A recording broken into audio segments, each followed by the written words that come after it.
There are voices that comfort and there are voices that haunt. Sam Cooke's voice did both. It bridged heaven and earth, gospel and pop, Black America and white America. He was the first to own his music when the industry owned Black artists like property, the first to build an empire when the doors were locked, the first to sing about change when silence was safer. On December 11th, 1964, at 33 years old, he was shot dead in a roadside motel wearing nothing but a sport coat and one shoe. The official story called it justifiable homicide. His family called it murder. 6 decades later, the questions still burn. This is the story of Sam Cooke, the king of soul who dared to dream bigger than the segregated world would allow. If you love uncovering hidden legends like this, don't forget to like and subscribe to Legends Underrated, and tell me in the comments where in the world you are watching from. Samuel Cooke was born January 22nd, 1931 in Clarksdale, Mississippi, the cradle of the Delta Blues, the birthplace of Muddy Waters and Ike Turner. His father was Reverend Charles Cooke, a Church of Christ holiness minister with fire in his sermons and steel in his spine. His mother was Annie Mae Carroll Cooke, who sang hymns while cooking and prayed over her 8 children every night. Sam was the 5th child. Born into poverty so deep you could taste it in the air, but born into music so pure it felt like prophecy. In 1933, when Sam was 2 years old, Reverend Cooke moved the family to Chicago, joining the great migration of Black families fleeing the South's suffocating grip. They settled in Bronzeville, the beating heart of Chicago's Black community, where jazz spilled out of basement clubs and gospel rang from every church on Sunday. The Cooke family had nothing but their voices and their faith, and in that neighborhood, that was currency. At 6 years old, Sam and his siblings formed a group called the Singing Children, performing in their father's church and at local gatherings. When Sam opened his mouth, grown people stopped mid-conversation. His voice had a purity that felt angelic, a smoothness that felt impossible for a child. By the time Sam was 14, he had outgrown the family group and joined the Highway Q. C's, a gospel quartet known for nurturing young talent. This wasn't just church music. This was the gospel circuit, a network of churches and auditoriums across the Midwest where singers competed for souls and attention. Sam became the lead singer, and his neighbor Lou Rawls, who would become a legend himself, watched from the sidelines. When Sam left the Highway Q, C's in 1950, Lou took his place. That same year, at 19 years old, Sam Cooke joined the Soul Stirrers, one of the most revered gospel groups in America. He replaced R.H. Harris, the group's founding lead singer, a man whose voice had defined gospel for a generation. It was like replacing a god. The Soul Stirrers had been recording for Specialty Records since the late 1940s, and their sound was the blueprint for Black gospel music. When Sam Cooke stepped into the lead role, he didn't just fill Harris's shoes, he redefined them. His voice was lighter than Harris's, more melodic, more seductive. He didn't thunder, he floated. He didn't shout, he caressed. Teenage girls who had never screamed in church before started showing up just to see him. They rushed the stage, they fainted, they cried. Gospel had never seen anything like it. For 6 years, from 1950 to 1956, Sam Cooke was a gospel superstar, recording classics like Touch the Hem of His Garment and Nearer to Thee, but he felt the ceiling closing in. Gospel paid respect, but it didn't pay rent. In 1956, Sam Cooke made a decision that could have destroyed his career. He recorded a pop single in the Black gospel community. This was Betrayal. Gospel singers didn't sing secular music, period. It was sacrilege, a slap in the face to God and the community that built you. Sam knew this, so he tried to hide. He recorded a song called Lovable under the name Dale Cooke, hoping no one would notice. But that voice, That unmistakable, heaven-sent voice couldn't be hidden. People recognized him immediately. The backlash was swift. The soul stirrers were booed at their next performance. Sam was called a sellout, a traitor, a fallen angel. He was released from the group and replaced by Johnny Taylor. But Sam Cooke didn't apologize. He went to his father, expecting condemnation. Instead, Reverend Cooke, the man who had preached hellfire and damnation for 30 years, gave his blessing. It's not what you sing that matters, he told his son. God gave you a voice and musical talent. The true use of his gift is to share it and make people happy. With his father's approval, Sam moved forward. He added an E to the end of his last name, turning Cooke into Cook. It was superstition. He wanted a name with an even number of letters for luck, but it was also reinvention. Samuel Cooke, the gospel singer, was dead. Sam Cooke, the pop star, was born. In 1957, Sam Cooke signed with Keene Records, a small independent label run by two brothers, John and Alex Siamas. His producer was Bumps Blackwell, the man who had worked with him at Specialty Records and believed in his crossover potential. On June 12, 1957, in a Los Angeles studio, Sam Cooke recorded a song called You Send Me. He had written it himself, but credited his brother LC.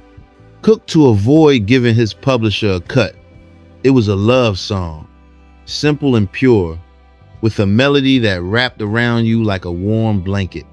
Keene Records released it in September as the B-side to a cover of George Gershwin's Summertime.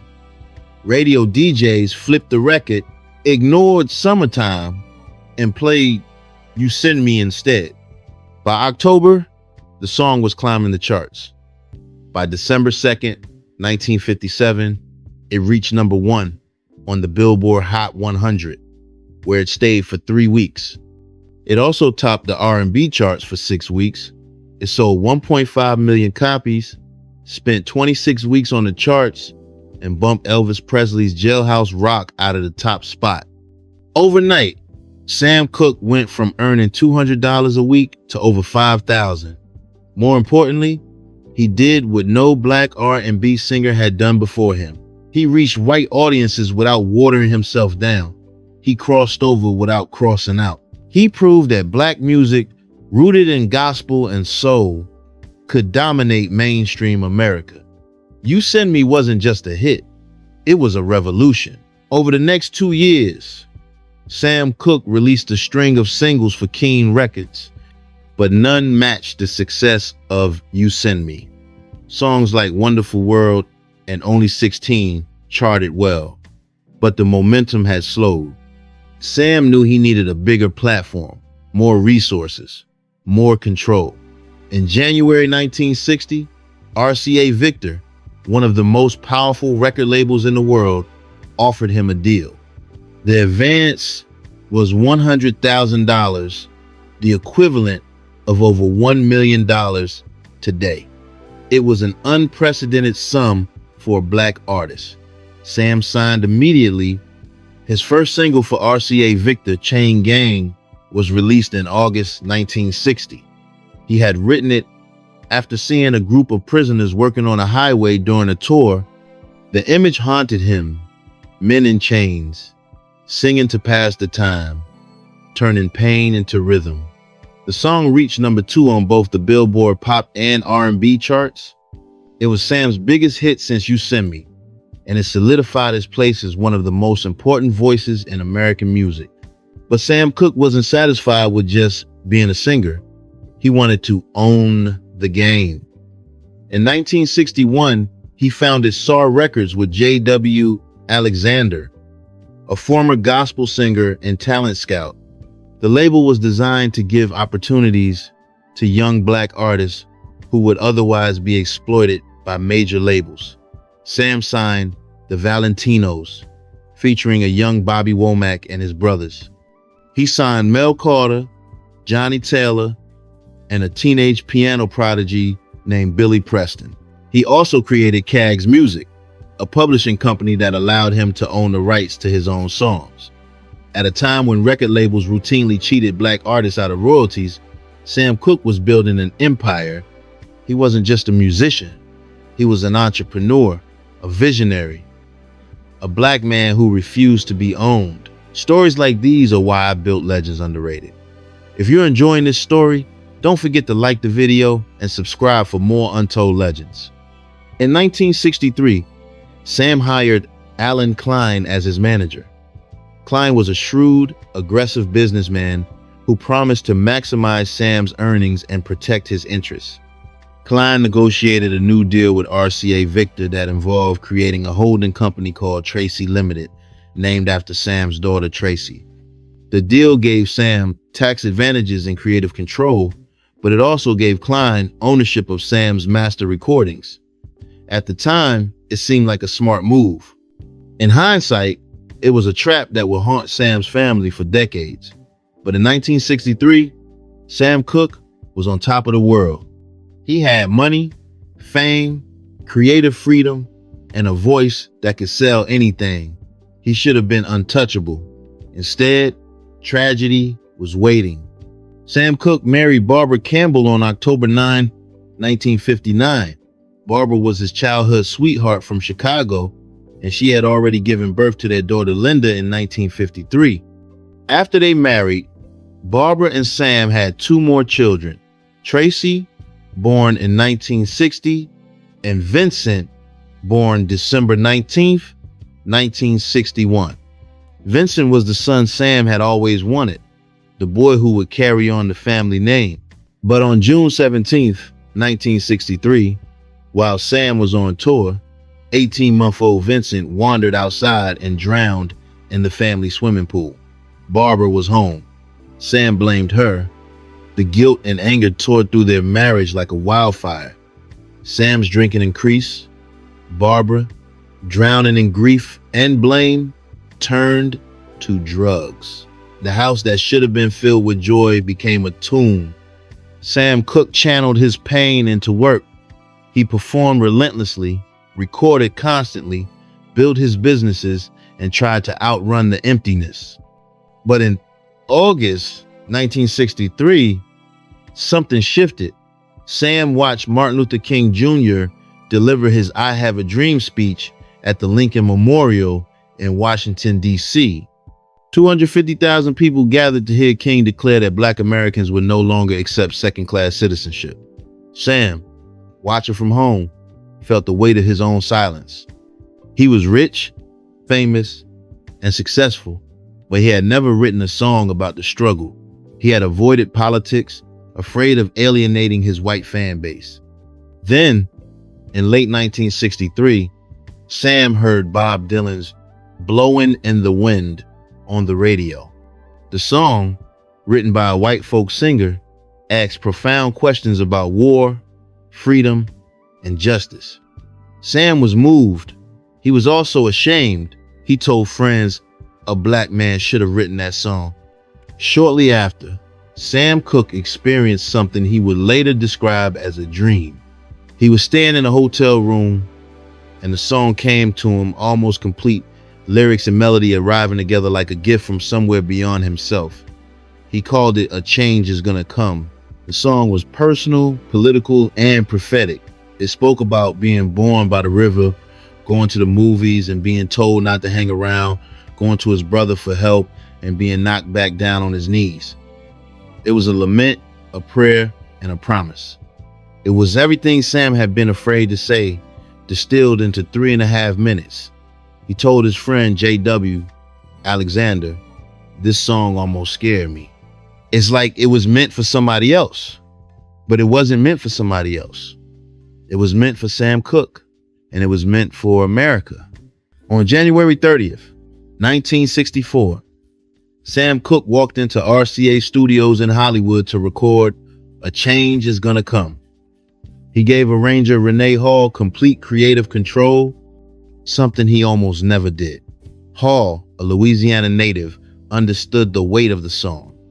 He wrote a sweeping orchestral arrangement with 11 strings, French horns, and dramatic timpani drums. It sounded like a film score, cinematic and haunting. When Sam sang the final take, there were tears in the control room. On February 7th, 1964, Sam Cooke performed A Change Is Gonna Come live on The Tonight Show with Johnny Carson. It was the only time he would ever perform it live. 2 days later, the Beatles appeared on The Ed Sullivan Show, and the world's attention shifted. Sam's moment was overshadowed. The song was released on his album Ain't That Good News in late February, but it wasn't chosen as a single. RCA Victor was nervous about its political content. Sam never pushed for it. He told friends the song felt too heavy, too ominous, too final. On the night of December 10th, 1964, Sam Cooke had dinner at Martoni's, a popular Los Angeles restaurant, with his friend and producer Al Schmidt. After dinner, Sam went to a nearby bar and met a 22-year-old woman named Elisa Boyer. What happened next depends on who you believe.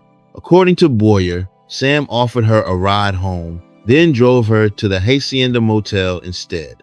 The motel, located at 9137 South Figueroa Street, charged $3 an hour and was known as a spot for prostitutes and their clients. Sam checked in at the front desk with the manager, Bertha Franklin, signing the register as Mr. and Mrs. Cooke. Boyer claimed Sam dragged her to the room, pinned her on the bed, and tried to rape her. When he went to the bathroom, she grabbed her clothes and some of his, including his pants, with his wallet and ran. At 3:08 a.m., Boyer called the police from a payphone, claiming she had been kidnapped. Meanwhile, Sam woke up, realized Boyer was gone, and stormed to the motel office. He was wearing only his sport coat and one shoe. He pounded on the door, shouting, "Where's the girl?" Bertha Franklin, who was on the phone with the motel's owner at the time, opened the door. According to Franklin, Sam broke down the door and charged at her. She grabbed a gun from her desk drawer and fired 3 times.